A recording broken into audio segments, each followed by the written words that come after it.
Senator Mohammed Chute. Madam Speaker, I'm not ready to go with this one now. Thank you.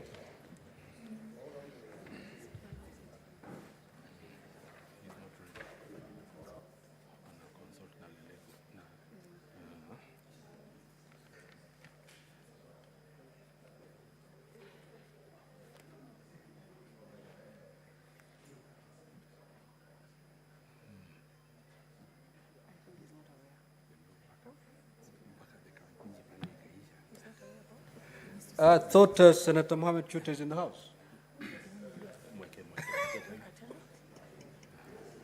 Yeah, Speaker, I'm not ready. I have just said it. You're not ready? Yes. Thank Okay, we'll defer that particular order. Next order. Order number 25, the County Public Finance Laws Amendment Bill, Senate Bills number 39 of 2023, second reading. Senator Kathuri Murungi. Not in the House. That order is deferred. Next order. Order number 26, the Energy Amendment Bill, Senate Bills number 42 of 2023, second reading. Senator Edwin Sifuna. Thank you, Honorable Chair. Honorable Speaker, as you may know, I am a member of the Senate Energy Committee. I rise to move this amendment bill as a proud member of that committee that is chaired by the Senator for Nyeri, the Honorable Matinga. Honorable Speaker, in March of 2023, at a sitting of that committee on energy, there was a resolution by the committee to conduct an inquiry into the high cost of electricity. Mr. Speaker, this is an issue that many of us in this House have interacted with. Honorable Speaker, this is an issue that had, at that particular moment in time, occupied many discussions around the country. When we began this process, Honorable Speaker, at the point at which this inquiry was initiated, Kenyans were buying Kenya shillings 100 at that particular moment in time would get you only 3 units of electricity, Mr. Speaker. That in fact, out of 100 shillings, 51 shillings were going to taxes and other charges and levies.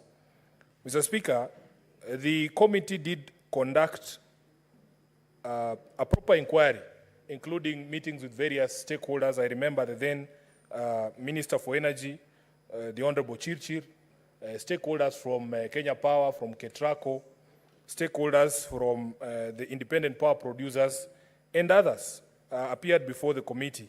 And Mr. Speaker, there is a report of the committee that was, there's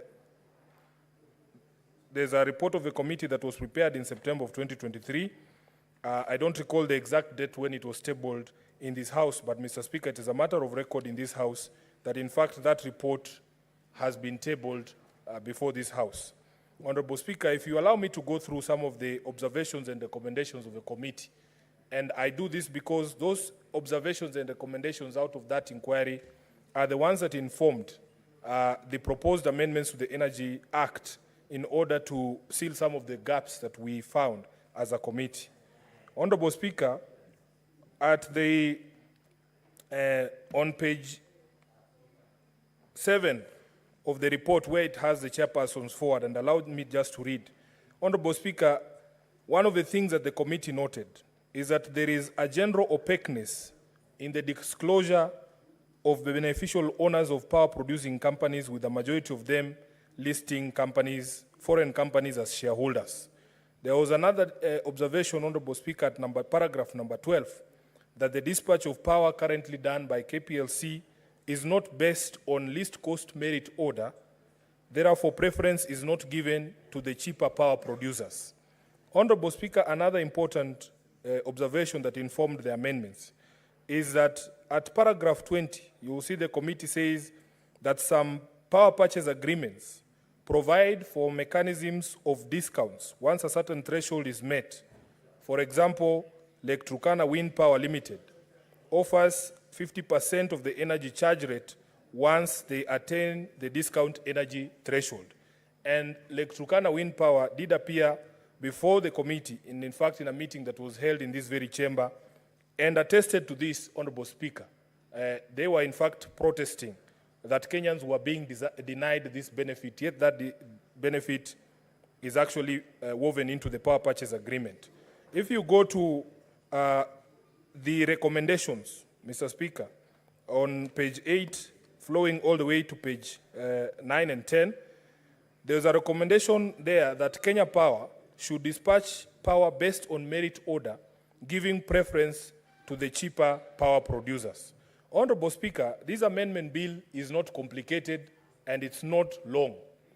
Mr. Speaker, there are only 3 proposals in this particular amendment bill, and as I have read to you the recommendations and observations of the Committee on Energy, they actually all flow from those recommendations and observations of the committee. If you look at clause 2, Honorable Speaker, of the amendment bill, I have proposed that an amendment be inserted in the Energy Act immediately after section 134. So this will be the new section 134A that requires a generating entity to enter into an energy purchase agreement to sell electrical energy to a licensed entity specified in the 3rd schedule. And then we go to what that a generating entity must consider when entering into such an agreement. Honorable Speaker, we have introduced the principles of public finance enshrined under Article 201 of the Constitution into the decision to enter into an energy purchase agreement.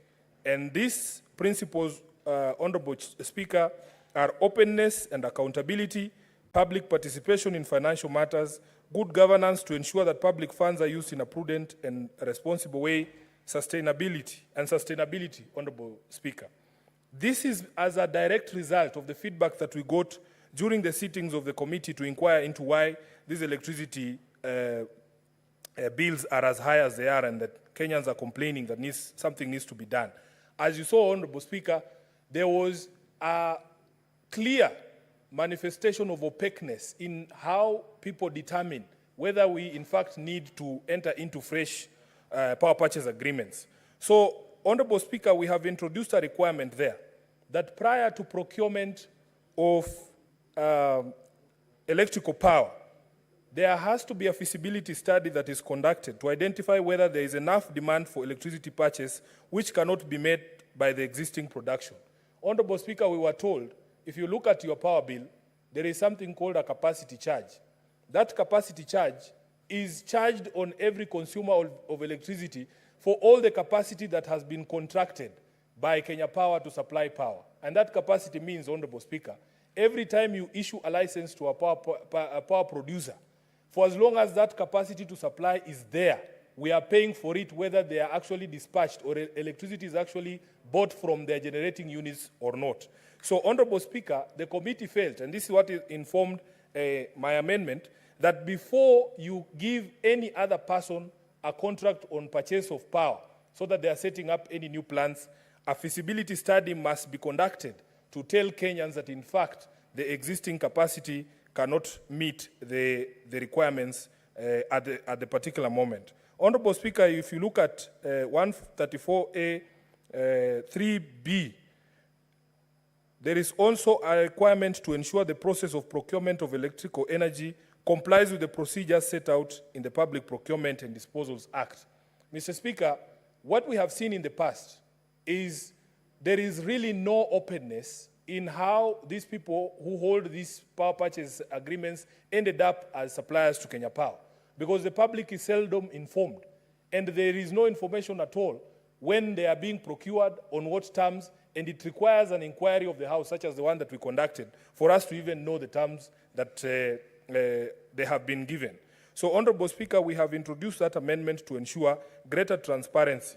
Then, Honorable Speaker, as was noted by the committee, it is something that doesn't make any sense, that you have cheaper available power, but yet the person who is responsible for dispatching electricity at Kenya Power decides to go for more expensive sources of electricity, such as those thermal generators, Honorable Speaker. And evidence was given here, I have alluded to it, by Lake Turkana Wind Power themselves, that in their PPA, and we go to see that PPA ourselves, if a certain threshold of uptake is reached, we can enjoy as high a discount as 50%. But as of the time when they were appearing before us, that threshold had never been met, because for some reason, and Kenya Power themselves will explain to the public why that is the case, they are never given that priority to be able to pass that benefit to Kenyans. Honorable Speaker, there is a proposal there again to tie the hands of Kenya Power so that priority is given to those who generate electricity through renewable technology. Honorable Speaker, this morning, the team from Talo, Kenya, appeared before the Senate Committee of Energy to discuss the field development plan for the Lokichar Basin. Honorable Speaker, from the evidence that was given by the management of Talo themselves, there is a recognition across the world that now people are moving away from fossil fuel energy, and that in fact we are struggling. The reason why the field development plan and the exploration in Lokichar Basin has delayed, Honorable Speaker, is that funding and money and credit for the development of oil fields have dried up because of the increasing awareness on the need for us to cut down on fossil fuels, and many people are now moving towards investment in green technology and green energy. So they are struggling. The management of Talo themselves told us today the money has simply dried up. There are very few investors who are now willing to put money into oil exploration. Because if you look at places such as the EU, Honorable Speaker, and other places, there has even been a moratorium that has been put that beyond 2030, vehicles that operate using diesel or oil-based fuel, Honorable Speaker, will be phased out, and therefore there is a move towards greener sources of energy. So, Honorable Speaker, we want even Kenya Power to give priority to generating entities that generate through renewable technology. And we gave the example of Lake Turkana Wind Power. We have Kipeto as well, and even the solar generators should be given priority as opposed to those who generate using heavy fuel oil, which is very expensive. The last amendment, Honorable Speaker, the second or third one, Honorable Speaker, on the disclosures, the committee noted that many of the IPPs that have, Mr. Speaker, can I get some?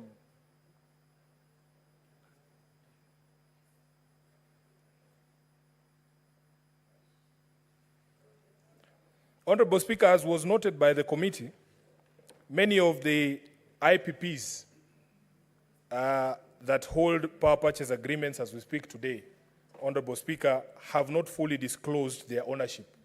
And in fact, it was a struggle for us here in the Energy Committee to even get to know the beneficial owners of some of these companies.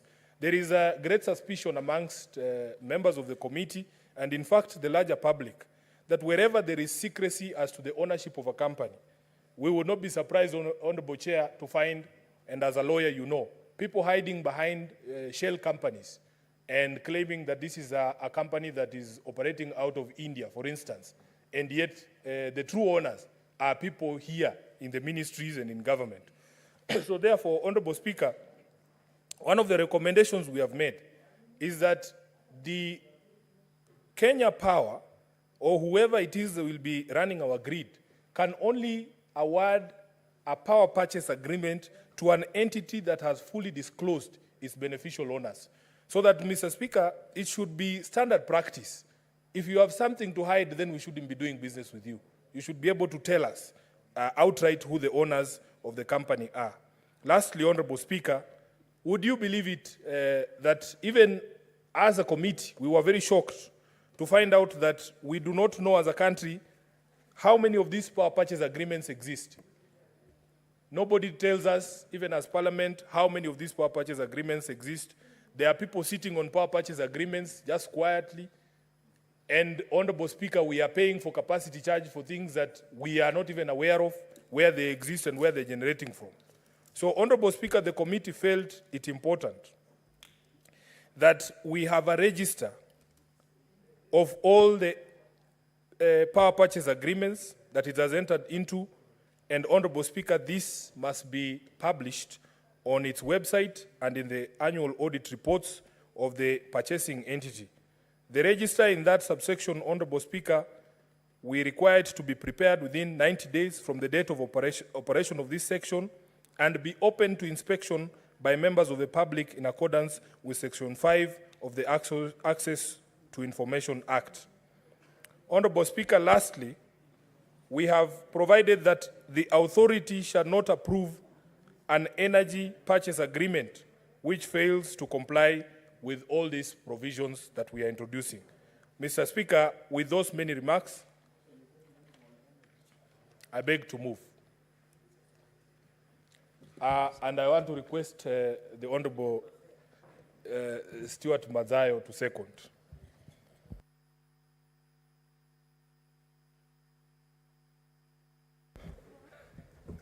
Mr. Speaker, I second.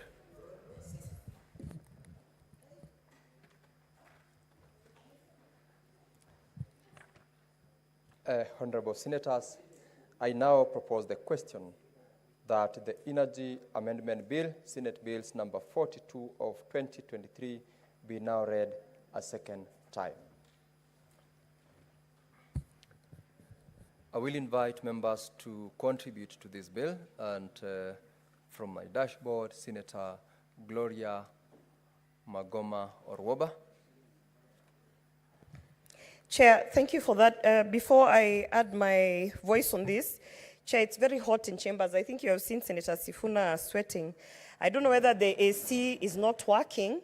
And Chair, we have seen a lot of renovations happening. And this is why, you know, the question is who is approving these renovations? They should ask us. We'll tell them we want the AC, we want this. But Chair, there's a lot of funny things happening out here. We have a new red carpet, I don't know, new lights, new what.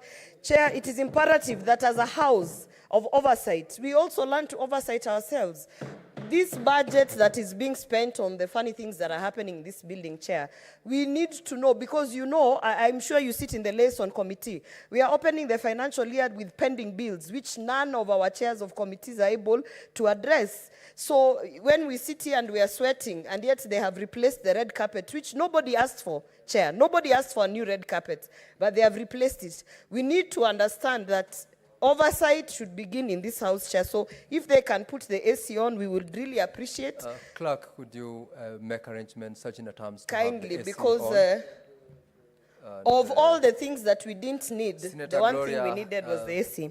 Your comments noted, and I should have expected you to appreciate the fact that there is a refurbished chamber for you to utilize in the session. But Chair, austerity measures, Chair. Austerity measures. You know, when we see a new red carpet, we wonder really, who is doing these things? You know, is it necessary? Who are the tenderpreneurs? Chair, I would like to add my voice, Mr. Speaker, I'd like to add my voice on this bill that is being fronted by our senators from the broad-based government. Mr. Speaker, we have to start appreciating that this is the kind of robust engagements that we have to have in this house, Mr. Speaker. And for the first time in the history probably of the debate of this house, you can see that myself and Senator Sifuna and Senator Eddy and Mazayo, we are speaking the same language. Mr. Speaker, on the issue of independent purchase producers, electrical energy producers, Mr. Speaker. I think we have had a conversation of, first of all, the fact that it is not transparent. We do not know who these entities are. We do not know what they are producing, where they are actually supplying, Mr. Speaker. And it is time that we actually unveil that we actually make sure that Kenyans understand what is happening, Mr. Speaker. As you can see in the proposed amendment where they're saying that a generating entity may enter into an energy purchase agreement to sell electrical energy to a licensed entity specified in the third schedule. Mr. Speaker, what we are trying to address is that we finally are able to get value for our money, Mr. Speaker. We finally are able to understand why there are numerous blackouts, and we can hold people accountable, Mr. Speaker. So I want to first of all congratulate the mover of this bill, Mr. Speaker, because it is a timely bill, particularly because this is the time when we need to make the very unpopular decisions of kicking out the cartels. Mr. Speaker, the understanding of what we do in Senate, many people don't really get it. It's not just about bills and oversight, Mr. Speaker, but it is ensuring that we hold people accountable to the last, down to the grassroots, Mr. Speaker. So even the bills we bring here, it's not that we like debating, but it is to address the issues of the lack of transparency in government services, the lack of transparency in some of the procurements that we are having, particularly with these IPPs, Mr. Speaker. And so that is the reason why I am supporting this bill by Senator Sifuna. And I do hope that we have other engagements and other robust discussions, Mr. Speaker, due to this, what we call the broad-based government. I support this bill. Thank you. Thank you, Senator Roba. Senator Godfrey Osotsi. Thank you, Mr. Speaker, for this opportunity to also contribute to this very important bill, the Energy Amendment Bill 2023 by Nairobi Senator Edwin Sifuna. Mr. Speaker, I think this bill is long overdue. I have worked in the energy sector previously, before I joined politics. I used to work for the then Electricity Regulatory Board, which now transformed to the Energy Regulatory Commission, and now which is called IPRA. And this problem has been there. The issue of cost of power in this country. The cost of power, one of the factors that contribute to high cost of power in this country is this very expensive, secretive, and satanic energy purchase agreement between the Kenya government and some independent power producers. This bill, Mr. Speaker, will help us unlock the problem that has existed in this country for many years. For many years. So this bill will ensure that the so-called independent power producers who engage in this purchase agreement are known. So Senator Sifuna is seeking to resolve the problem of disclosure. We must know who these companies are, what are the faces behind these companies, what are the interests, what are the agreements saying. It is not right that a government institution, Mr. Speaker, can enter into agreements with the individuals or private institutions without the knowledge of the people of Kenya. And Mr. Speaker, maybe this problem really highlights the main problem we have in this country. The main problem of disclosure of material facts in agreements of this nature. And I want to say that maybe we need to amend this to ensure that all these agreements are subjected to parliamentary approval. So I want to encourage Senator Sifuna to maybe look at the amendments and improve them further, to require that these agreements, because they affect our economy in a large way, must be looked at by Parliament so that the public interest is protected. Mr. Speaker, as I said, the amendment is going to give us disclosure of ownership information. Who are the owners of these entities, and how much are they drawing from the people of Kenya for their personal interest, and what is the cost at which they are selling electricity to our public institution, particularly KenGen. So I think it is very timely, and I want to encourage members, particularly on the aspect of disclosure, to support this bill. Mr. Speaker, without disclosure, then, as it has been stated in the memorandum of the bill, then we are not sure what this money is doing. Whether this money is being used for money laundering, whether this money is part of tax evasion schemes or corruption. So disclosure will help us deal with all the social issues around the non-disclosure of these agreements. Mr. Speaker, I don't know why it is so difficult for the government to provide information on some of these things. We struggled with SGR up to now. We do not have clear information on some of the contracts of SGR.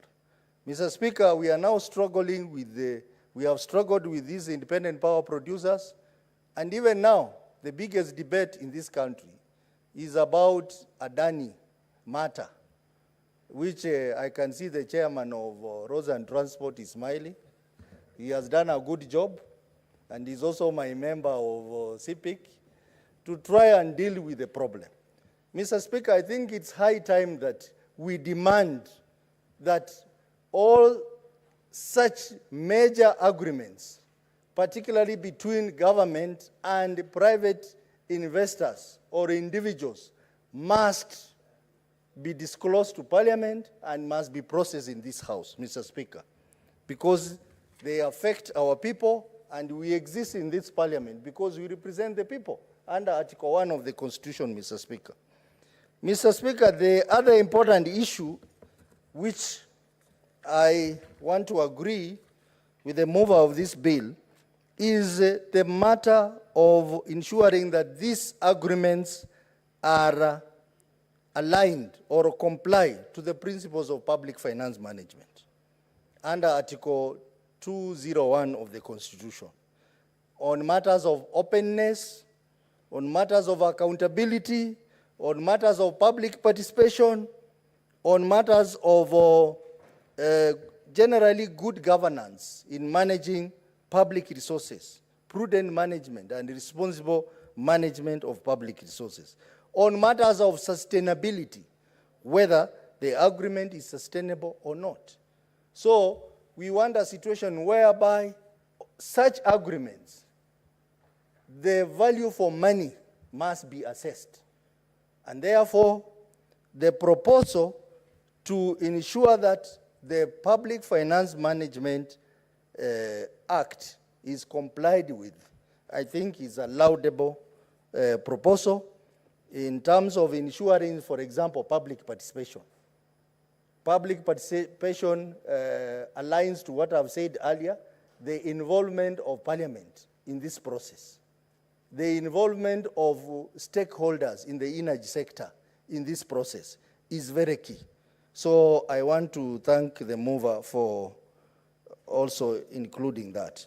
The other aspect, Mr. Speaker, is compliance to the best practices in procurement, particularly aligning this process to the Public Procurement and Asset Disposal Act that we already have. How do we identify these IPPs? Do we just wake up and say so-and-so will be an IPP and he becomes an IPP? Or there must be a competitive process, Mr. Speaker? Mr. Speaker, these are the same questions we are asking on the airport deal also. Is it, do you just wake up and say so-and-so, bring a proposal, or you open the tender to competition so that you have as many people bringing proposal on how they can manage some of these utilities? Mr. Speaker, I think this is a very commendable amendment which I support. Mr. Speaker, The other very important requirement is a requirement that that these companies or these so-called IPPs, the agreements are made public on their website, in their annual audit reports, so that Kenyans can look at it and make their concerns known, so that the value for money can be assessed, and that Kenyans can now get a good deal from it. Because, Mr. Speaker, we have to state very clearly that the energy purchase agreement is a rip-off. This country, the people of this country have been ripped off for years, Mr. Speaker. And some of the people who own these IPPs, Mr. Speaker, we are told, are either former government officials or people who worked for these entities, Mr. Speaker, these public utilities, like Kenya Power, KenGen. Mr. Speaker, even as we discuss this bill, we need also to find a way of how we can deal with those who have stolen from us through expensive power purchase agreement. As we support this bill, Mr. Speaker, we should also look for the thieves. I call them the thieves, Mr. Speaker, because this is a stealing, who have stolen from us for years, Mr. Speaker. They must be brought to book. We must know the faces behind it, and they must account for all the money they have stolen from Kenyans through these satanic and expensive agreements which they have signed with the people of Kenya. Mr. Speaker, also the provision to ensure that Section 5 of the Access to Information Act is an important amendment. And access to information, Mr. Speaker, is a constitutional right in this country. But this right is not, it has been curtailed, Mr. Speaker, in many of these public offices. And this is a piece of information that should be easily be available. I was surprised that even the committee had difficulties accessing these contracts, Mr. Speaker. It should not be a problem, Mr. Speaker, to assess a contract between investors and the Kenyan public through some of these public utilities. So these amendments, Mr. Speaker, will make it easy for the public to access some of this critical information and be able to process it, ensure that it is aligned to the interests of the people, it is aligned to good practices, and it has value for money. So these amendments, Mr. Speaker, are going to ensure that the long-standing problem of expensive power purchase agreement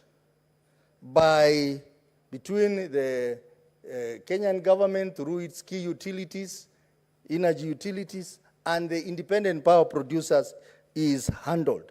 And as I said, Mr. Speaker, even as we pass this bill, I want to encourage the committee not to tire, to continue investigating this matter so that we get to know who are these dark forces behind the IPPs. Why is it impossible to bring to book these people? Are they living on this earth or they are living elsewhere, Mr. Speaker? If there are people who are living on this earth and are in this country, why is it so difficult to get them? Mr. Speaker, if you start calculating how much this country has lost through these IPPs, some of them were started during President Moi's time, to date, many years back, Mr. Speaker, you will probably find that this is the money we need to build another airport, And we don't need to bring Adani here.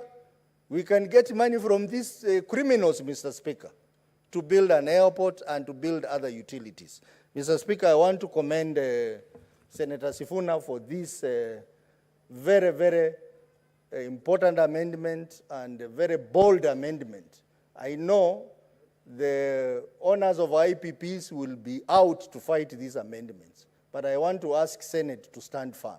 Mr. Speaker, this House has, in the recent days, been seen in the eyes of the people as a house that is serving Kenyans.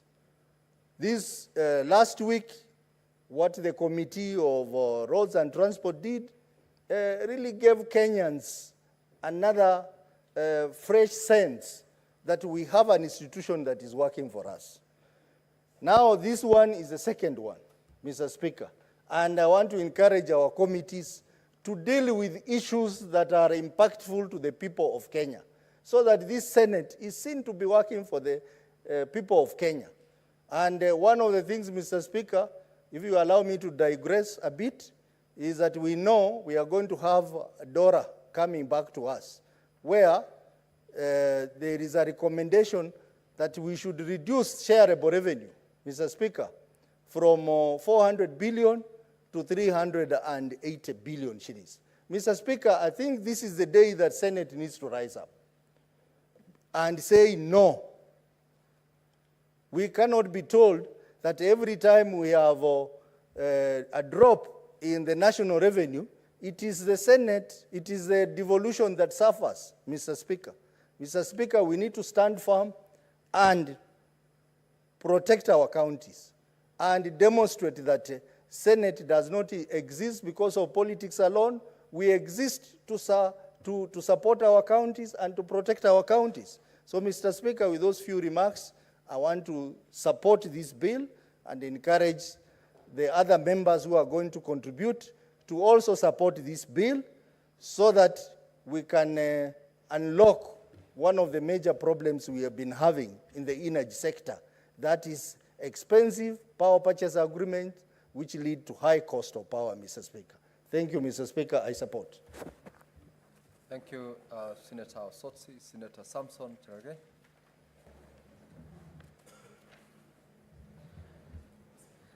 Mr. Speaker, thank you very much. I rise to support this Energy Amendment Bill 2023. And I congratulate Senator Sifuna, the Senator of the great people of Nairobi City County, and also one of the longest serving Secretary General of ODM, the longest at the moment because others have been moved out of the office, Chair, and I hope he survives longer, although nowadays he's trending on some interesting grounds. Mr. Chair, and I am happy that in as much as he's a first timer in this House, he continues to prove himself that he's a man of the moment and still.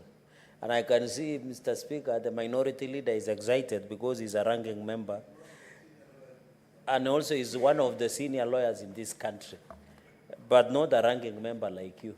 So, Mr. Speaker, allow me to support this amendment. Mr. Speaker, in 2021, the former President Uhuru Kenyatta formed a task force to review power purchasing agreements.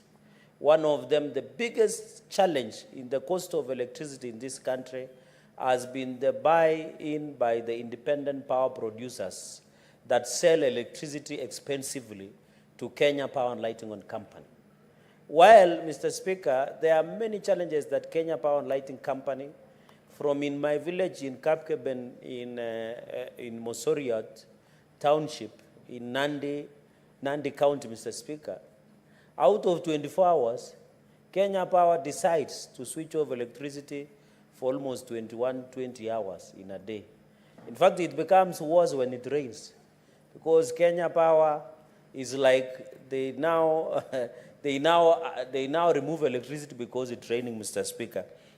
And therefore, the challenge and the cost of doing business in this country, and you know me, I use domestic power, not even talking about the access of power within Nandi County and across the country, which continues to be a big challenge. I know for Senator Sifuna, he might have a privilege that most of the city is covered by electricity. But the biggest elephant in the room, Senator Sifuna will tell you, is out of 24 hours, 3/4 of the time there are blackouts, and it affects the business, even the small businesses within Nairobi City County, Mr. Speaker. And therefore, as we try, I know I've noticed, Mr. Speaker, that the demand and supply, there is a thinning of 4%. And the cabinet the other day, although I want to thank the National Assembly, they declined to give a note for opening of power purchase agreement through IPPs because it was not clear. It's still opaque, Mr. Speaker. While we agree we need a constant supply of electricity, that is not a justification to buy electricity expensively and in an opaque manner, Mr. Speaker. And that is what the former president initiated through the task force that was appointed to review power purchasing agreements. And that report, Mr. Speaker, was given back on 28 September 2021. Mr. Speaker, in that report, the government had proposed that the cost of electricity will come down by 3%. If that would have come, Mr. Speaker, the cost of buying tokens, be it prepaid or postpaid by customers across the country, by domestic customers, by industrial customers with that leverage that Kenya Power and Lighting is trying to provide, Mr. Speaker, including the street lighting, the heavy users of electricity in this country, Mr. Speaker, apart from domestic users, the cost should have come down by 33% after that report, Mr. Speaker. Mr. Speaker, it was resolved, and I would request that the Energy Committee, which I think Senator Sifuna sits, unfortunately I can't see the chair of Energy Committee, should tell us that the recommendation of that report, Mr. Speaker, was that within 4 months at the submission of that report, they should have been renegotiations of power producing agreements, or power purchase agreements, sorry, in renegotiating of IPPs because it was very expensive and opaque. I want to request, as I support the amendment by Senator Sifuna, that the Energy Committee should tell us the outcome of renegotiating by Kenya Power and Lighting Company. And on the issue of power purchasing agreement through the IPPs, what was the outcome, Mr. Speaker? Mr. Speaker, are you aware that there are many power purchasing agreements that remain unsigned? It should have been cancelled. So I want to encourage the Energy Committee to look at this issue because this is how money is being stolen. It is violating under Article 201, Mr. Speaker, where we are talking about openness, transparency, and accountability in financial matters in the Republic. Because if up to today there are PPAs, power purchasing agreements, through independent power purchasing suppliers to the Kenyan Power, who sell to Kenyan Power Lighting Company, onward transmission to domestic and industrial use, Mr. Speaker, then we have a problem as a country. I think as we support this amendment of the Energy Act by Senator Sifuna, the Energy Committee should tell us if these power purchasing agreements that were unsigned have been cancelled. And that is corruption, Mr. Speaker. If it works, looks like a duck, then it is a duck, Mr. Speaker, or an ugly swan, as somebody would say it, Mr. Speaker. Mr. Speaker, in that report, in line with this, there were supposed to be reforms within Kenya Power and Lighting Company. We are not yet to be told what happened with the investigations into the faulty transformers that were being left here in Nairobi, Mr. Speaker, in Industrial. No one can tell us up to today what happened to faulty transformers who was held accountable. There are many primary schools, even in Bomet, in Nairobi here, in Nandi, in Migori, in Kilifi, Mr. Speaker, that have perpetual faulty transformers. No one has told us the audit on those faulty transformers, what became of it. You remember Senator Stewart Matsayo in the last session, we raised you and cry over faulty transformers. Up to now, no one has been arrested or charged in court, or the fate of those faulty transformers here in Nairobi.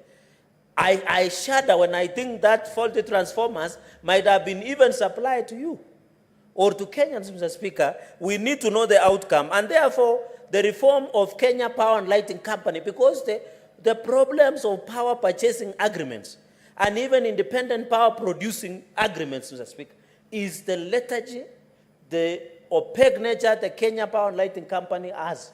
And therefore, even in that report, the task force report of 2021, there was a proposal that we must restructure and clean up Kenya and Power and Lighting Company management, Mr. Speaker, because they are perpetuating systemic corruption. You do token purchase, the people who are doing postpaid, there are people who are doing prepaid, Mr. Speaker. There are people who do not have electricity. What can you say? Is it not corruption? When our whole school or our whole village goes without electricity for months, yet Kenya Power find it's normal. I think it is shocking. And Mr. Speaker, I saw the CS in charge and the good brother of Senator Sifuna, CS Opio Wandai, saying that cabinet secretary, saying that Adani is now doing a purchase agreement on that issue. And I think the chair of roads is familiar what we are talking about, Mr. Speaker. They were arguing that the reason they want to improve the transmission lines, it has become old. And therefore, I want to agree with Sifuna. When you don't communicate the clarity of information, the policy of government should always be crystal clear. Say that when CS Opia Wandai today says there is an engagement or privately initiated plan by Adani to provide support through even purchase of transmission line through Bomet all the way to Awasi, Kisumu, the improvement of power lines, the pylons across, Kenyans to understand. But if you do these things in secrecy, it violates Article 34, 35, Article 201, Mr. Speaker, that Senator Sifuna, you know Senator Sifuna and the House, we should not be too prescriptive. The reason we have to make prescriptive laws, Mr. Speaker, and you are a learned senior in this country, having been classmates with Senator Sifuna, is we have to be prescriptive in this country. We have to tell you don't do this. It is because of our bad manners as a country. That is, it is, because what was it added? It is already in Article 201. Why is it added to make public a power purchasing agreement through IPP? Until Senator Sifuna tells Kenya Power, no, you must do this, the amendment. That is the bad manners that we have in this country of impunity and corruption, Mr. Speaker. In that report, Mr. Speaker, the report of 2021 demanded that we do forensic audit.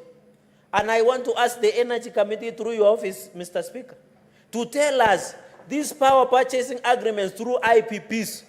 There was a statement, Mr. Speaker, and I remember in the last session, there was a statement, an investigation done by this House that showed that you have a local company, IPP, it is a local Kenyan registered company, but is selling power to per kilowatt, Mr. Speaker, to Kenya Power in dollars. Yet it is a Kenyan company. Mr. Speaker, can you believe the impunity that is roaming around in this country, Mr. Speaker? The company is registered here in Kenya. The director is here in Kenya.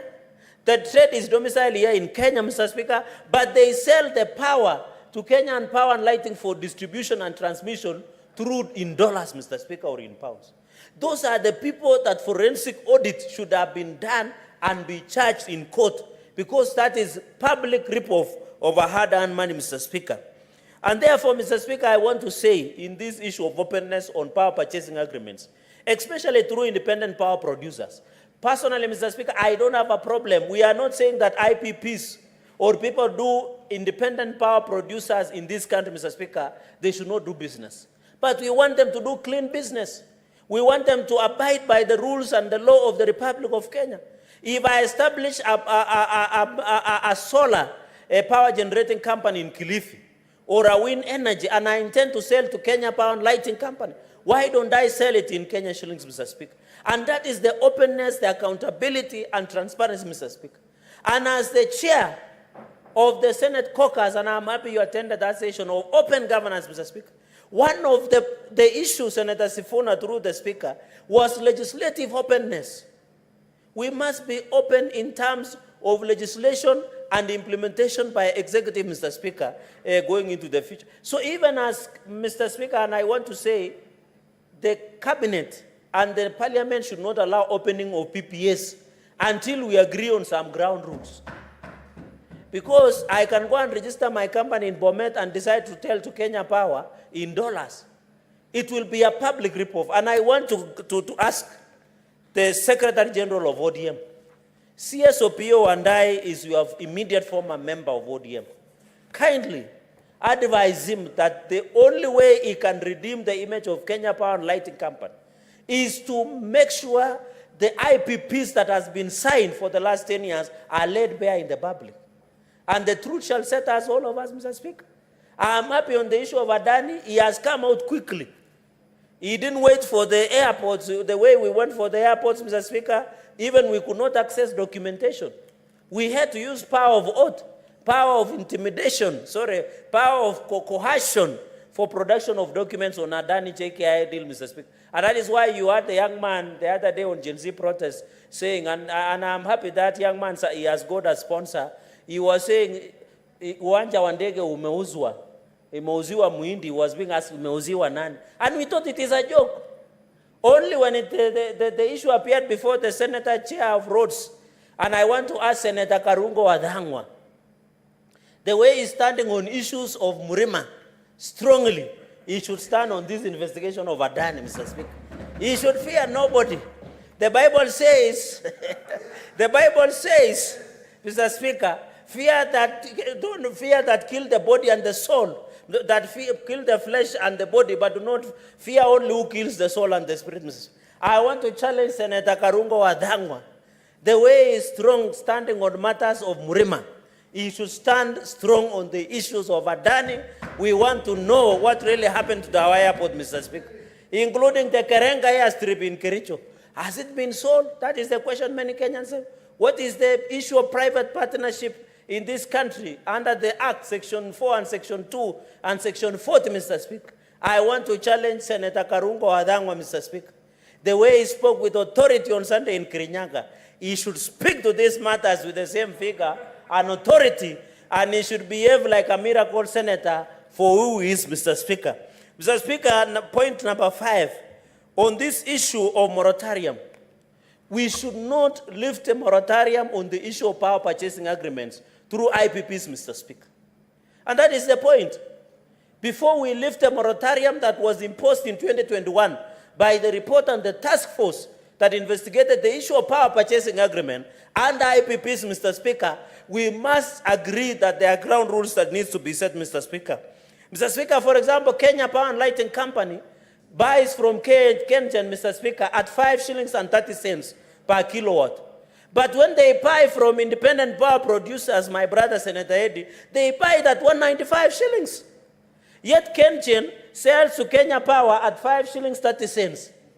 But when they get IPPs, these Mikoras, these corrupt individuals, Mr. Speaker, who are being protected, they buy it at 195 shillings per kilowatt, Mr. Speaker.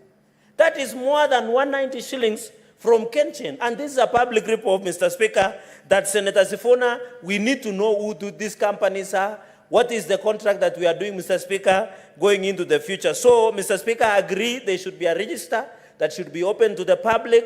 Let us know who are these IPPs, what is the engagement of power producing agreement, Mr. Speaker, so that Kenyans can access affordable electricity, Mr. Speaker.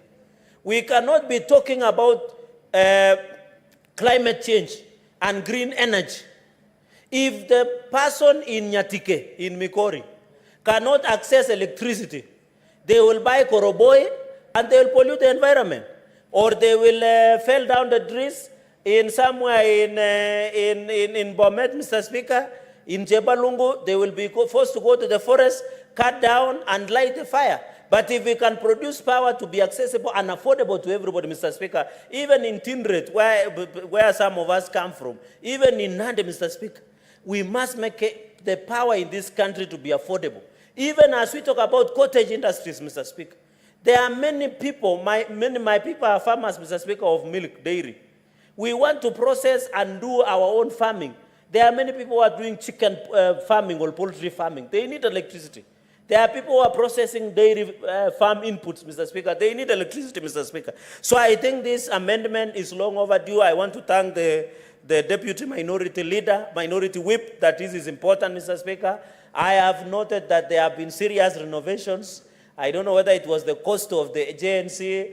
That is why we have been doing renovations, Mr. Speaker. We are asking the other day that we need to, Mr. Speaker, to be, what do you call these issues of being magnanimous in terms of spending, Mr. Speaker. But we are seeing opulence even in Parliament, Mr. Speaker. The other day, the JNC ran us out of town because of opulence. Now, Parliament, you can see that we didn't need a new carpet. Mr. Speaker, our committees, in fact, I wish the money that was being used to do renovation of paint, of carpet, we should have been given to committees to go and visit Naivasha, CGDC Naivasha, go and visit Wananchi in Kisumu, in Bomet, and ask them what is the challenge with electricity. We should be visiting projects in Bomet, in Nandi, in Migori, in Kiambu. Mr. Speaker, can you believe we don't even have funds as a Senate Public Accounts Committee to visit even Dandora Stadium here in Nairobi, or even visit Toi Market? But we have, Mr. Speaker, but we have money to buy a new carpet. We have money to do a paint, Mr. Speaker. I think as a parliament also we must have a priorities, right? I had written through your office, through the joint services, Bwana Nyandiere, to provide evidence, Mr. Speaker, because we cannot be saying we are oversighting others, yet we cannot oversight ourselves, Mr. Speaker. Is the House aware that the pending bill of Senate is around 500 million? You sit in liaison committee. You cannot do even a public hearing on this matter, Mr. Speaker, even as we go for public participation. Mr. Speaker, with very many remarks, I want to thank Senator Sifuna for bringing this amendment. I hope we'll very fast-tracked. In the spirit of the broad-based, the President will sign it into the law, and we can be able to discuss the issue of power purchasing agreement, Mr. Speaker, going into the future, so that we can ensure, Mr. Speaker, the issue has been resolved. On the PPPs, I want to propose, Mr. Speaker, to Senator Sifuna and all of us in 2 minutes, that we need to relook about private-initiated investments in the country, especially under PP, private partnership, Mr. Speaker.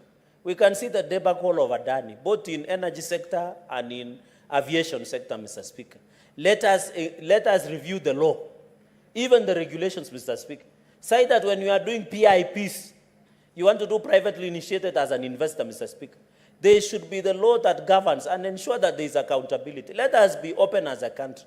If Parliament today wants to do PPP, let the parliamentarians or the public know why, how, who they are, how is the financing model shall be, Mr. Speaker, so that we reduce this chaotic manner of responding to issues of Adani, Mr. Speaker. Because we have been told now it's moved to health sector, it is moving to the aviation sector, it's moving to energy sector. Please, I want to, through you, Chair, in conclusion, please, I send Senator Sifuna, kindly tell CSOP and I to be careful on this issue of Adani, because he's still your member, or former member. I thank you, Mr. Speaker. Senator Okech Eddie.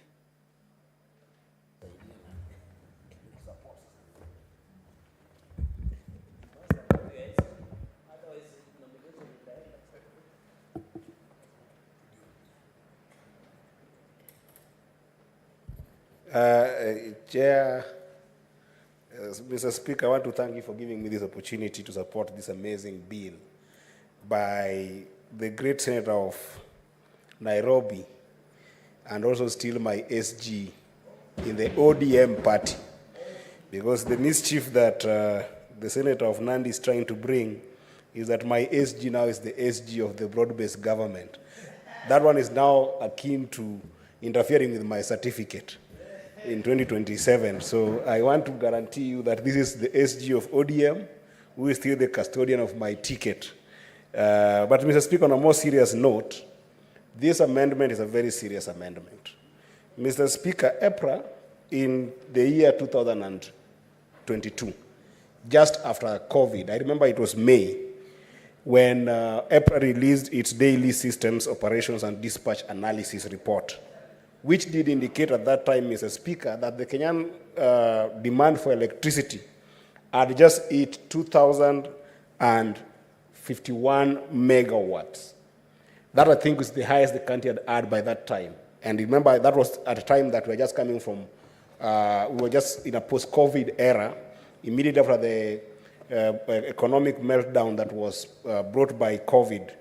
But, Mr. Speaker, that demand, if you looked at it against the national capacity for electricity, we had actually overshot our capacity at that time. Because even by 2018, Mr. Speaker, the capacity that we had in the national grid, Mr. Speaker, was 2,351.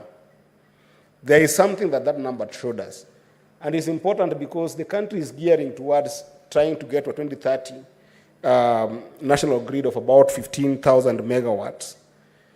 And you find that it is only in Kenya that, number one, Mr. Speaker, the cost of production of electricity by independent power producers, Mr. Speaker, is very low.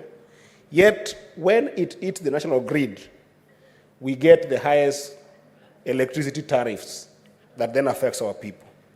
Number two, Mr. Speaker, the utilities that we have in our country at a national level are some of the most well-resourced utilities that cover their entire variable cost, yet they remain loss-making utilities, Mr. Speaker.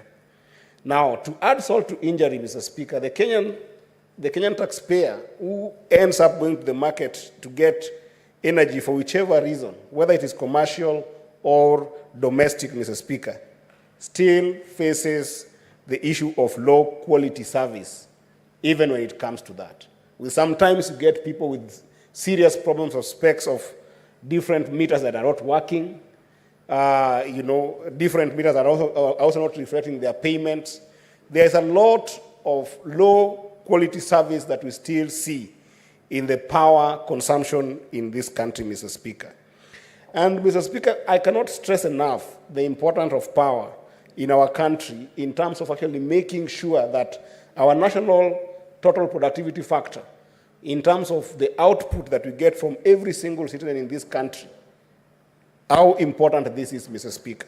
To give you perspective, Mr. Speaker, today a French kid consumes 50 times more electricity than a Kenyan kid.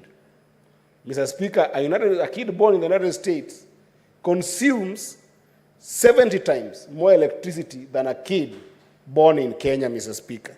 Yet, competitively, Mr. Speaker, across the globe, Kenya has placed itself at an edge of using proper clean energy to the extent that almost over 80% of our energy is from renewable and clean sources, Mr. Speaker. What is the problem? This is where I come back and laud my friend and my very good SG, Senator for Nairobi, for dissecting the root cause of this problem. And that root cause, Mr. Speaker, is lack of public accountability and governance in terms of the production and consumption of power and energy in our country, Mr. Speaker. To be very specific, Mr. Speaker, the transparency throughout the procurement process of power has been wanting seriously in Kenya. And this amendment, Mr. Speaker, seeks to address this core issue of that transparency and accountability, not only in the governance structure, but also in the entire procurement process, Mr. Speaker. Mr. Speaker, I come from Migori County, where I happen to be very lucky to be born around Gogo Falls. And Gogo Falls is one of those Kenyan facilities that produces a lot of power, Mr. Speaker. But I can tell you that up to today, 95% of my village mate, where Gogo Power is based, have got no electricity in their homes. If you go to the other stretch, that is in Uriri constituency, Mr. Speaker, and if you go to the other stretch in Nyatike constituency, the penetration of power in Nyatike constituency, Mr. Speaker, is less than 23%. Yet Gogo Falls is found within the borders of these two amazing and very productive constituencies. That is Nyatike constituency and Uriri constituency. The pathetic nature of lack of consumption of power in my county, Mr. Speaker, spans all the way to places like Kuria West and Kuria East, Mr. Speaker. If today you go to Masangora, where people are very industrious and they're in the border of Kenya and Tanzania, where tourism could be cultivated properly when you think about the use of energy to think about the entire security infrastructure of that county, Mr. Speaker. The amazing people of Kuria, despite their industriousness, still wallow in the miasma of having less than 25% of power penetration, Mr. Speaker. And this, I can narrate, goes all the way to places like Rongo, sub-county, to places like Awendo, where you'll find that an amazing industry called Awendo Sony or the Southern Nyanza sugarcane industry, Mr. Speaker, is found. And yet the sugarcane growers and sugarcane cutters in those areas, Mr. Speaker, still depend, sometimes to extreme end, of using firewood to light their homes at night. And the question is not the question of capacity. The question here is the question of governance and transparency that can be able to make sure that the abundance that we have in this commodity called electricity can be able to percolate through every single home and all the industry that we have. So what does Senator Sifuna seek to do with this amazing bill, which is why I want to urge the entire House to support this bill? The first thing, Mr. Speaker, we find that today Kenya Power has signed over 45 power purchase agreements. Yet if you look through the internet and through all government bodies, Mr. Speaker, the information to the public with regards to the details of those agreements are completely scanty. You can't find them. And why are these information pieces important for the public? They are important because, Mr. Speaker, you cannot have power purchase agreements without detailing the cost structure and the resulting prices of power as they should be. And this is at the core of what this bill seeks to address. Because when you can be able to allow the public interact with the cost structure in those agreements, then they can be able to further interdict and be able to give input on what kind of prices these contracts should then result in the cost of power in our country, Mr. Speaker. But more importantly, Mr. Speaker, even then, the moment these contracts are hidden to the public, and the details of those contracts are hidden to the public, Mr. Speaker, there's something called cost competitiveness. We cannot have serious cost competitiveness in the entire market divide of power in this country. Why? Because every contract is individualized and is hidden from the proper market value that it should have, so that anybody can choose to make the cost of power anything they want, Mr. Speaker. And therefore, this amendment is the core of making sure that we're going to have proper price reduction in the power sector, Mr. Speaker. Mr. Speaker, alongside the issue of cost of power, Mr. Speaker, is the issue of power stability and power quality within our borders. Mr. Speaker, you have seen a number of times, even in Nairobi recently and across the country, when you will be hearing from social media that you are going to face power blackouts. It has been announced by whichever body that you're going to face power blackouts. Yet, you do not have power to control when you'll get that power back. You do not have power to control how you can be able to get your alternatives. You do not have power to control how this is going to affect the payments that you already made to the national power grid, Mr. Speaker. To the extent that we can be able to figure out the impact of this lack of transparency on power stability and power quality, Mr. Speaker, this is the bill that we need. This is the bill that, for the first time, will be able to ensure that that procurement process of people who cannot be able to allow power stability when they're bringing them to the national grid, Mr. Speaker, to be guaranteed. The bill will give us that, Mr. Speaker. And Mr. Speaker, there's something close to my heart, and I've seen it through this bill and through the lenses of the presentation by Senator Sifuna, that this bill will help us procure and also cure, is the issue of safeguarding our environmental and our social priorities, Mr. Speaker. If we are not careful, despite the fact that as a country we are priding ourselves that we are leading in terms of clean energy, Mr. Speaker, the interaction with that with our environmental safety and social safety, Mr. Speaker, cannot be guaranteed if you cannot be able to interrogate the procurement processes. What do I mean by this, Mr. Speaker? Mr. Speaker, we have seen a number of times when Kenya Power wants to look at things like metering processes. Because of that lack of transparency, you will find that the procurement officers will then keenly and carefully choose to actually ignore the specs that are required by standard of law, to the extent that in many cases, people end up going to bring specs that are defective, are of low quality, that then ensures that our people cannot be guaranteed in terms of their safety. In a number of places, you hear about KPLC not being able to meet its targets in neighborhoods such as slummy areas. Reason being, they are defective metering systems that people can bypass, that people can sometimes connect, and then before you realize, you are seeing a lot of fire hazards in different places. In Nairobi, Mr. Speaker, we constantly see a number of fire hazards that if you were to go down and interrogate where those fire hazards are coming from, Mr. Speaker, you'll find that it's because of defective metering and defective specs that have been put in a number of access points of electricity, Mr. Speaker.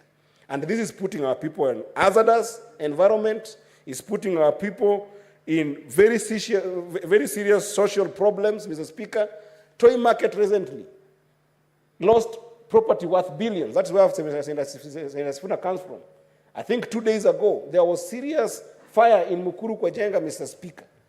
These places are facing these fires, and nobody ever explains the sources of this fire. But if you look at the kind of connections that we are having and connectivity that we are having, defective and default connections in our neighborhood, Mr. Speaker, occasioned by serious lack of transparency on the specs of meter systems and any other systems of connectivity that we need in our neighborhood, Mr. Speaker, you can cry over this country, Mr. Speaker. And therefore, it is extremely important that that entire process is completely unlocked. And this bill chooses to enable the country get to the bottom line of this problem, Mr. Speaker. Mr. Speaker, along this is the structure of taxation on electricity with regards to the cost structure that is given to independent power producers, Mr. Speaker. This one is a very serious part of transparency and governance, Mr. Speaker. How does the national government choose to tell us which part of the money that they collect from KPLC and any other national grid providers comprises the taxation element and which one comprises the competitive revenue or competitive profit for these companies, Mr. Speaker? Because we have seen a number of times when KPLC complains, it does complain in form of we are being overtaxed, and therefore we want to increase tariffs to respond to that taxation. But how is that taxation connected to the cost structure of their purchasing agreements, their power purchasing agreements with other independent producers? Because, Mr. Speaker, you can't tell me that out of 1 shilling, the government chooses to arbitrarily take 57 cents in terms of taxes from KPLC, and KPLC must throw that taxation back to the consumer and doesn't connect it to the cost of purchase or cost of production, if we may use that language, from the independent power producers, Mr. Speaker. The only reason why KPLC can use that impunity on Kenyans is if there is no proper transparency in terms of the agreements that it has had with every single private developers and private producers who are adding to its national grid. That is the only explanation, Mr. Speaker.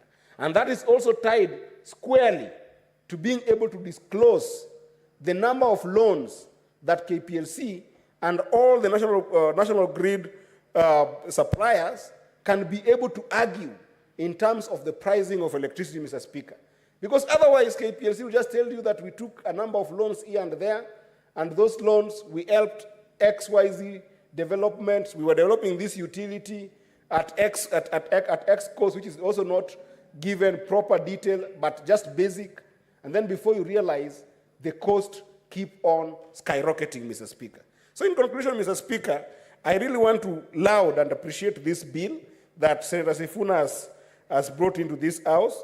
And I hope that the senators in this House will see how important it is for us as a house to be able to build a functional element of the law that can be able to ensure that procurement processes of all power capacity is done through a very transparent process, which then in the end allows for a competitive, market-based, scientific production and consumption of power.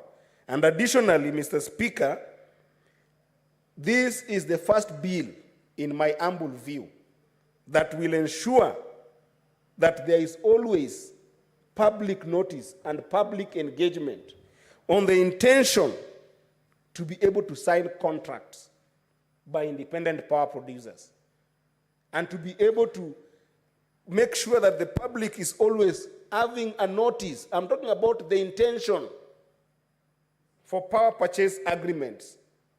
Because without the public knowing about this intention, Mr. Speaker, that is how you end up in a situation where public is being invited on a conversation around a deal that has been done.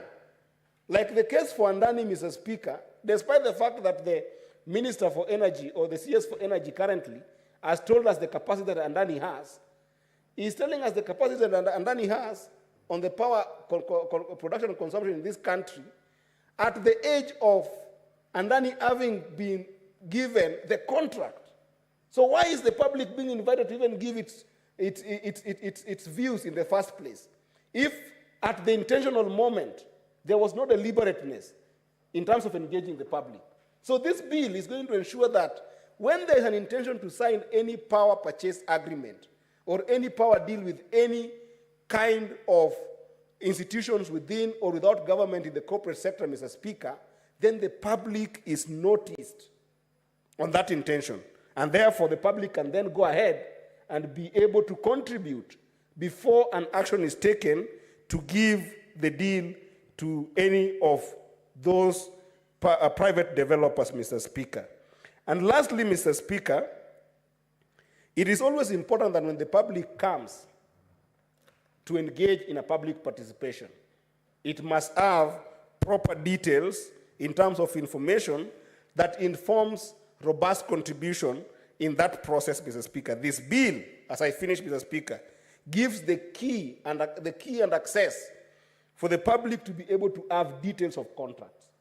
So that when the public is engaging and making comment at any given period of intentionality, then it is giving comment based on data, based on science, and based on facts and figures on those power purchase agreements that are within their under.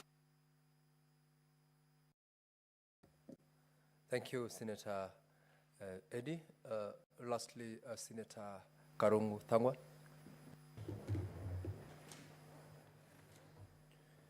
Thank you very much, Mr. Speaker, and I'm happy to be back in this session. And Mr. Speaker, I rise to support this amendment. That is the amendment of the Energy Act, Mr. Speaker. And this amendment is not only talking about energy, it is about safeguarding the future of Kenya's economy, environment, and of course citizens, Mr. Speaker. Why am I saying so? Mr. Speaker, you know we use thermal energy in this country, or at least that is the major source of energy. This bill is trying to bring about renewable energy and technology, supporting renewable energy, and you know we are a country that recently passed a Climate Action Act because we want to be in the front line when it comes to matters climate change. And we can only achieve that, Mr. Speaker, by coming up with renewable energy like wind and solar.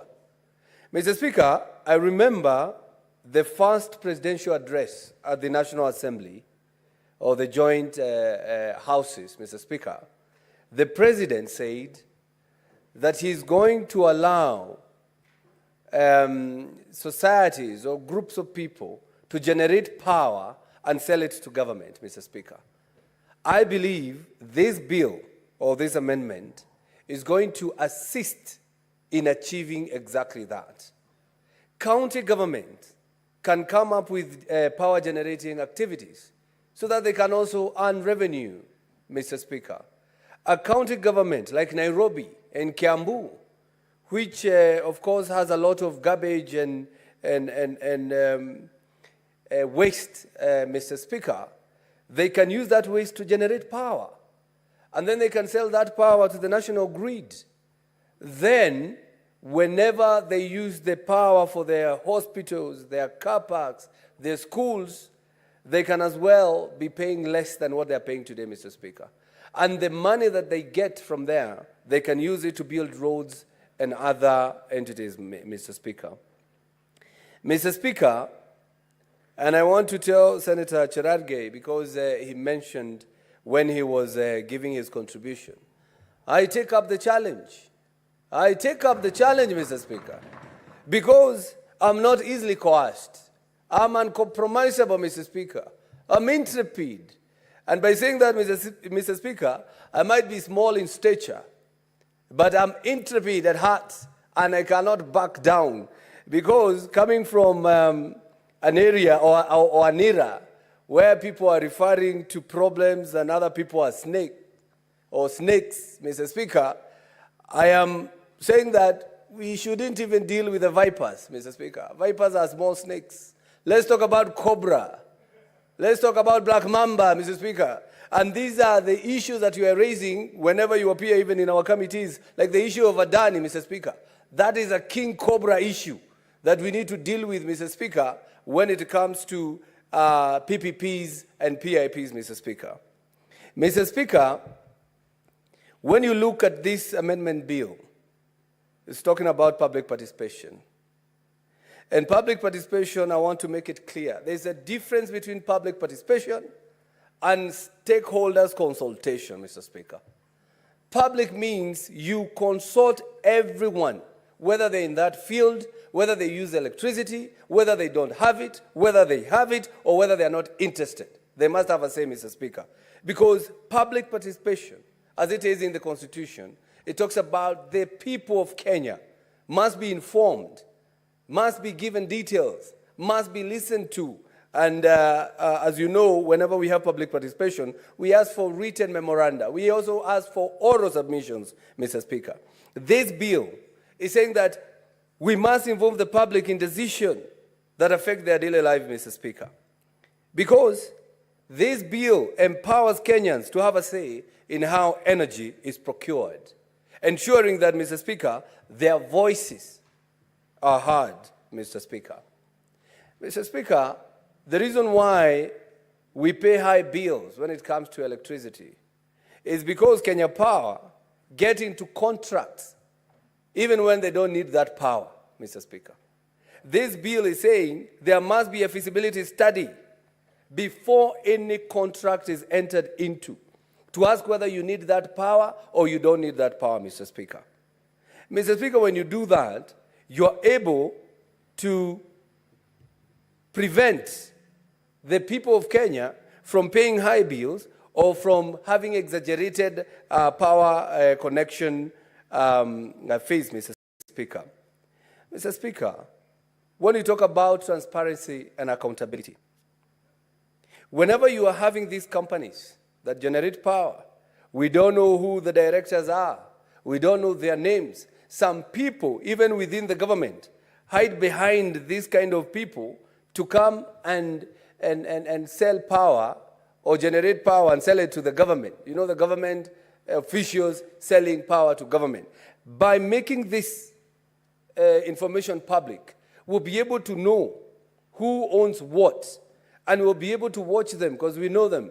Because if your name appears somewhere, Mr. Speaker, and they say you own this company, and then we see the way you live, you do not look as if you own something like that, we will know you're a proxy to someone, Mr. Speaker. So I believe this energy amendment bill brings about transparency and accountability. Mr. Speaker,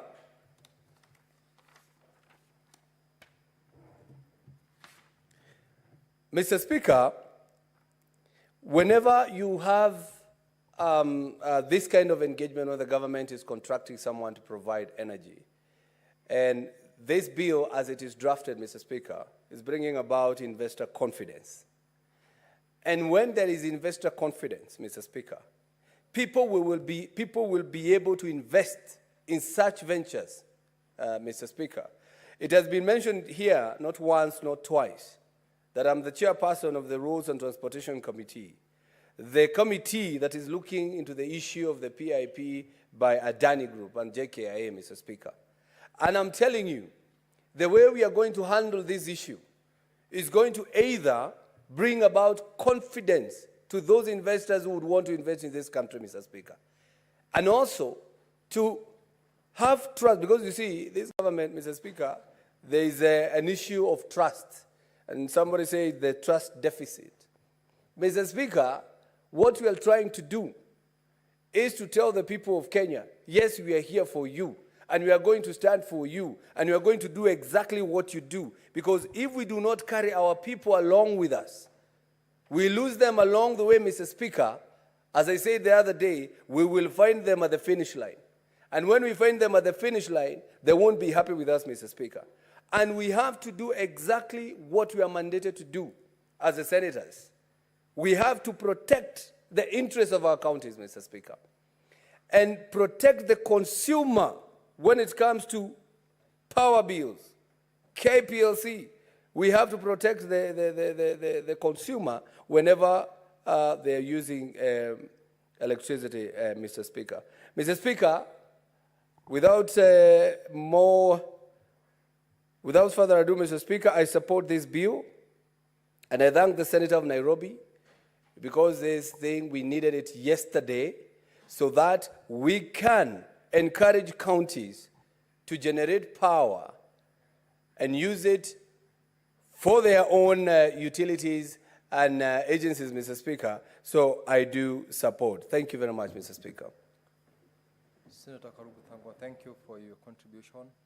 Honorable Senators, there being no other member interested in making contribution, I'll call upon Senator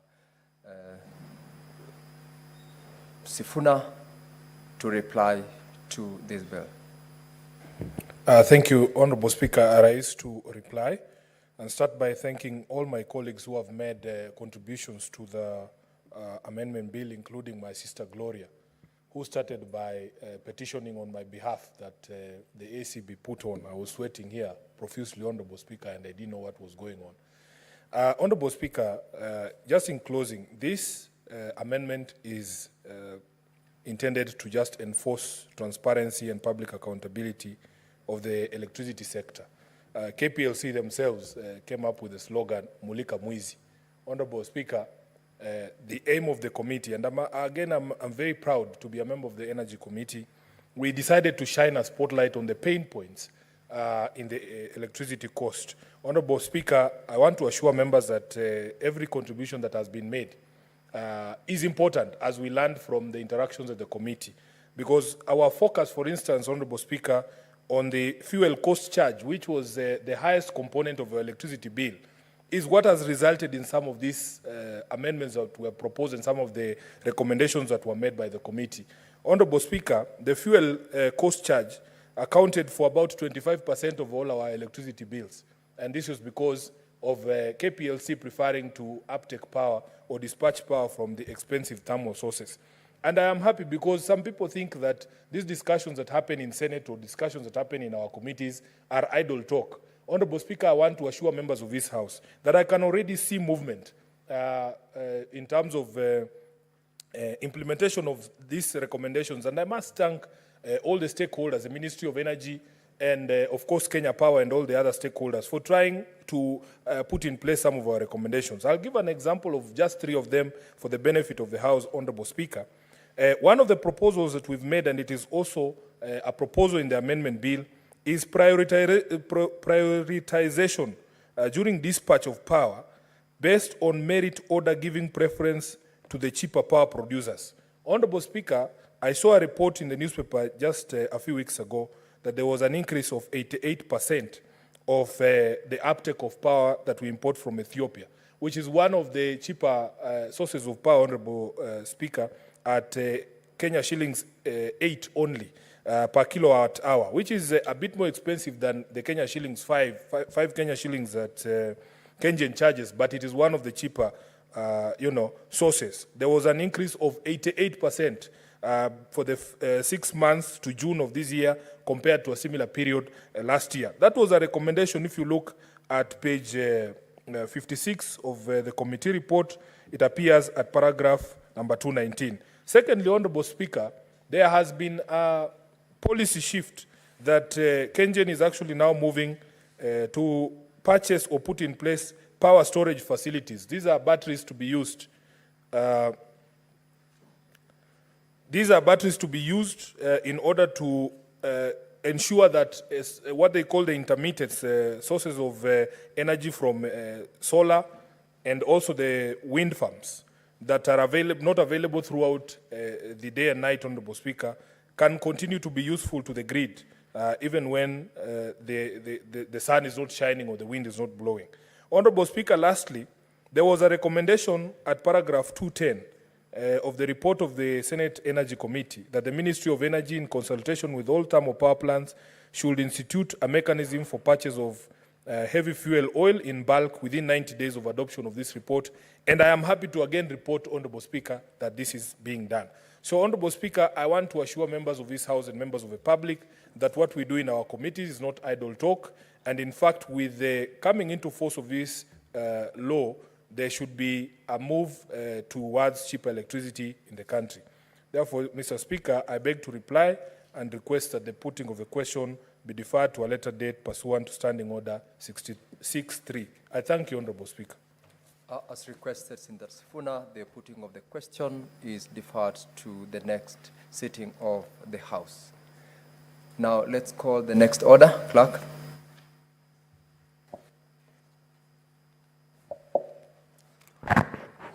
Order number 27, motion, report of the Standing Committee on National Security, Defense and Foreign Relations on a petition to the Senate by Mr. Samuel Esapa on behalf of residents of Turkana County concerning the state of insecurity in Turkana County.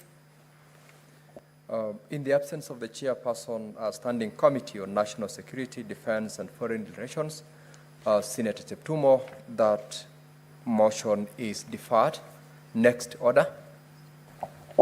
Order number 28, motion, report of the Select Committee on County Public Investments and Special Funds on its consideration of the audit report of the water service providers for the year ended 30th June 2019, 30th June 2020, and 30th June 2021. Similarly, in the absence of the chairperson, Committee on County Public Investments and Special Funds, Senator Sotsi, this motion is deferred to the next sitting. The next order, please. Order number 29, motion, report of the Select Committee on County Public Accounts on its consideration of the report of the Auditor General on the financial statements of Tharaka Nithi, Homa Bay, Kakamega, Kirinyaga, Makueni, Meru, Bomet, Murang'a, Nandi, Nyamira, Nyeri, Siaya, Vihiga, Wajir, and Samburu County Executives for the financial year 2019-2020. Similarly, the chairperson, County Public Accounts Committee, is not present in the House. The motion is hereby deferred. Next order. Order number 30, motion, addressing the challenge of power purchase agreement renewals and electricity supply in Kenya. In the absence of the chairperson, Standing Committee on Energy, this motion is similarly deferred to the next sitting of the House. Shall we all rise, honorable members? Honorable Senators, there being no other business on the order paper, the Senate stands adjourned until tomorrow, Wednesday, 18th of September, 2024 at 9:30 a.m.